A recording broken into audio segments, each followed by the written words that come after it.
Welcome to NRK narrates. దేవుని పరిశుద్ధమైన ప్రశస్తమైన నామానికి స్తుతులు స్తోత్రాలు. మీ అందరికీ నా వందనాలు తెలియజేస్తున్నాను. మీ అందరికీ మహిళా దినోత్సవ శుభాకాంక్షలు తెలియజేస్తున్నాను. ఇంటర్నేషనల్ ఉమెన్స్ డే సెలబ్రేషన్ చేసుకుంటున్న ప్రతి ఒక్కరికి మీ అందరికీ శుభాకాంక్షలు. దేవుడు మిమ్మల్ని దీవించాలని ఆశీర్వదించాలని నేను ప్రార్థన చేస్తున్నాను. దేవుడు మొదటగా పురుషుణ్ణి క్రియేట్ చేశాడు, సృజించాడు. ఆదామును సృష్టించాడు. ఆదాముకు సాటి అయిన సహకారిగా ఉండాలని ఆదాము పక్కటి ముఖంలో నుంచి దేవుడు ఒక స్త్రీని, నారీని, మహిళను సృజించాడు. వారిద్దరూ ఏకశరీరులై చక్కటి సహవాసంలో బ్రతకాలని దేవుడి యొక్క ఉద్దేశం. నిజానికి దేవుడు పురుషుణ్ణి, స్త్రీని సృజించక ముందే దేవుడి యొక్క ఉద్దేశం ఏంటంటే ఫలించాలని. భూమియే కాదు, మానవ జాతి కూడా ఫలించాలని దేవుడి యొక్క ఉద్దేశం. ఫలించడంలోని ప్రక్రియలో ప్రప్రథంగా మొట్టమొదటి ప్రాముఖ్యమైన స్థానం ఎవరికి అంటే స్త్రీలకి. స్త్రీ లేకపోతే దేవుడు ఉద్దేశించిన ఫలం అనేది మనుషుల్లో నుంచి రాదు. దేవుడు విస్తరించబడదు, ప్రపంచాన్ని విస్తరించబడదు, భూమిని స్వతంత్రించుకోలేరు. దేవుడు ఆదికాండంలో ఇచ్చిన వాగ్దానం ఏంటంటే విస్తరించి ఫలించి బహుగా అభివృద్ధి పొంది ఈ భూమిని స్వతంత్రించుకోవాలి. స్వతంత్రించుకునే క్రమంలో స్త్రీ యొక్క ప్రాముఖ్యత అమూల్యమైనది, అమోఘమైనది. సో అటువంటి స్త్రీలుగా దేవుడు క్రియేట్ చేశాడు. మీ అందరికీ వందనాలు తెలియజేస్తున్నాను. అలాగే స్త్రీని సహకారిగా దేవుడు క్రియేట్ చేశాడు. స్త్రీని పురుషుడికి సహకారిగా క్రియేట్ చేశాడు. క్రైస్తవ ధర్మంలో, బైబిల్ ధర్మంలో పురుషుడు అనేవాడు స్త్రీ కంటే కాస్త ఆధిక్యతలు ఎక్కువగా ఉంటారు. ఒక సంఘానికి కానీ లేకపోతే ఒక కుటుంబానికి ఆ దేవుడు ఎలా అయితే శిరస్సుగా ఉంటాడో అలాగే కుటుంబానికి పురుషుడు శిరస్సుగా ఉంటాడు. స్త్రీకి శిరస్సు పురుషుడుగా ఉంటాడు. సో కాబట్టి బైబిల్ ధర్మం ఏం చెప్తుందంటే పురుషుడు కాస్త ఆధిక్యతలో ఉంటాడు, ఆ తర్వాత స్త్రీ ఉంటుంది. అందుకే ఏదైనా వనంలో పురుషుణ్ణి క్రియేట్ చేసిన తర్వాత స్త్రీని క్రియేట్ చేశాడు. అలాగే స్త్రీని క్రియేట్ చేసినప్పుడు, నారీని క్రియేట్ చేసినప్పుడు ఆదాముకు సహకారినిగా చేశాడు. సో ఆ సహకారం అనేది, స్త్రీ అనేది పురుషునికి అన్ని వేళ సహకారిగా ఉండాలి, అన్ని వేళ ఆదుకోవాలి, అన్ని వేళ బలపరచాలి, అన్ని వేళ ప్రేమించాలి, అన్ని వేళ పురుషుడికి ఒక సహకారిగా ఉండాలి. కానీ ఈ మధ్యలో చాలామంది స్త్రీలు సహకారిగా కాక సమస్యగా మారిపోతున్నారు.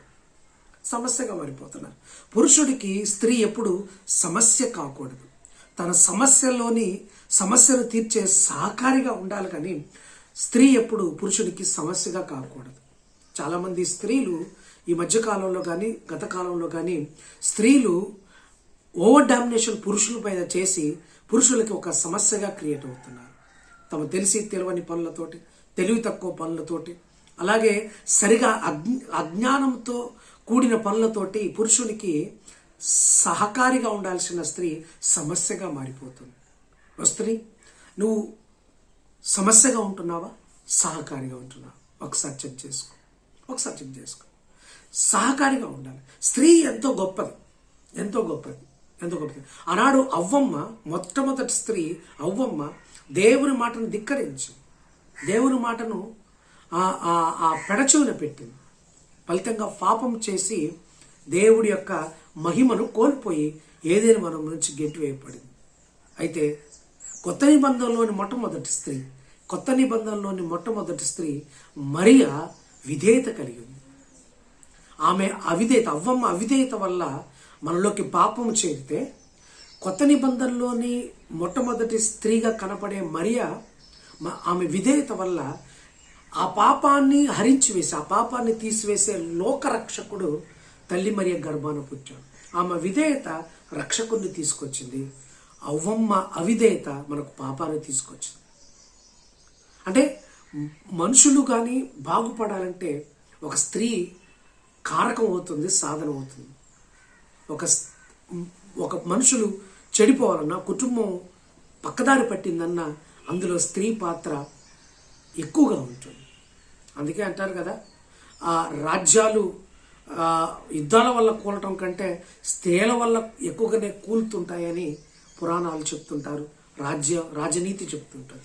ఒక స్త్రీ అనేకమైన సమస్యలకు కారణమవుతుంది ఎప్పుడంటే ఆ స్త్రీ ధర్మాన్ని ఆమె నెరవేర్చినప్పుడు. అలాగే మొట్టమొదటిగా పునరుత్థానుడైన యేసుప్రభు వారిని మొట్టమొదటిగా చూసింది ఒక స్త్రీ, ఆమె మగ్దలేని మరియ. స్త్రీకి అంత ప్రాధాన్యత ఇచ్చాడు దేవుడు. మొట్టమొదటిగా స్త్రీ అయిన మగ్దలేని మరియ పునరుత్థానుడైన యేసుప్రభు వారిని చూసింది.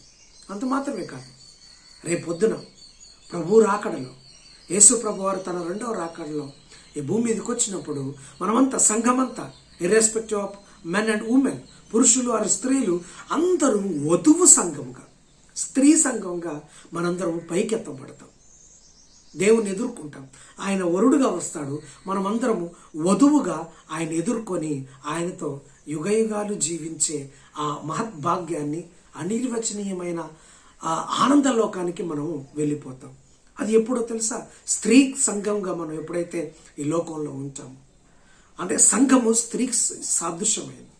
మరి స్త్రీ అంటే ఎంతో అణకువగా ఉండాలి, మెలకువగా ఉండాలి, ఓర్పుతో ఉండాలి, సహనంతో ఉండాలి, కనిపెట్టుకొని ఉండాలి, సిద్ధపాటు కలిగి ఉండాలి.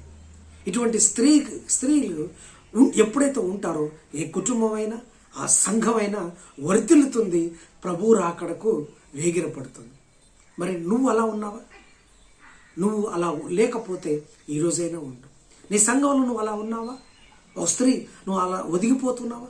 సహనంతో ఉన్నావా? ఓపికతో ఉన్నావా? సిద్ధపాటు కలిగి ఉన్నావా? సమస్యగా కాకుండా సహకారిగా ఉంటున్నావా నీ భర్తకైనా, నీ సంఘానికైనా, మీ దైవజనులకైనా? లేకపోతే ఈ రోజు నుంచైనా ఉండు. సమస్యగా కాదు, సహకారిగా ఉండటం నేర్చుకో.